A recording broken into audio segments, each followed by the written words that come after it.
Dans cette expérience, nous allons montrer des propriétés importantes des cadérines, les cadérines qui sont des molécules essentielles pour l'adhérence cellule-cellule. Alors,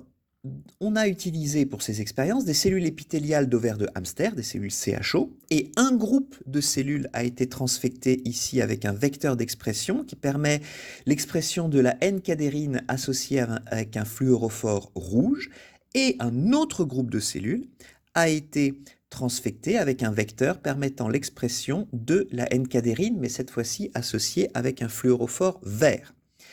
Et ensuite, on a mélangé les deux groupes de cellules. Et on voit qu'au bout de quelques heures, en présence de calcium, on fait des cultures en présence de calcium parce que les ions Ca2+ sont essentiels pour que les cadérines aient la bonne conformation, eh bien, on observe que les deux groupes de cellules se mélangent. Vous voyez, vous avez un patchwork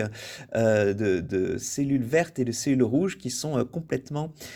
mélangées. Alors, on va refaire maintenant cette expérience, mais cette fois-ci avec un groupe de cellules qui a été transfecté avec un vecteur permettant la N-cadérine couplé avec un fluorophore vert, et un autre groupe de cellules qui a été transfecté avec un vecteur permettant l'expression de la E-cadérine couplée avec un fluorophore rouge. Donc cette fois-ci, c'est des cadérines différentes.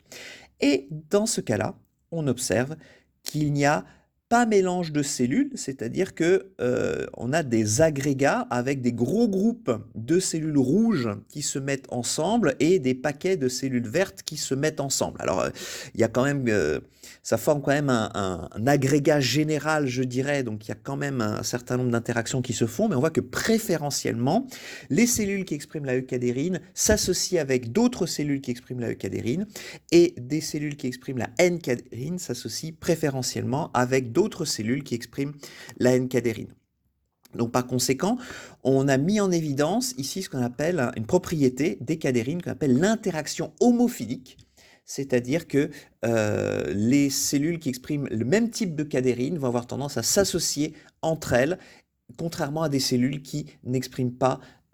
les mêmes cadérine, et donc il y a préférentiellement des interactions eucadérine avec eucadérine et N-cadérine avec N-cadérine plutôt que N-cadérine et eucadérine.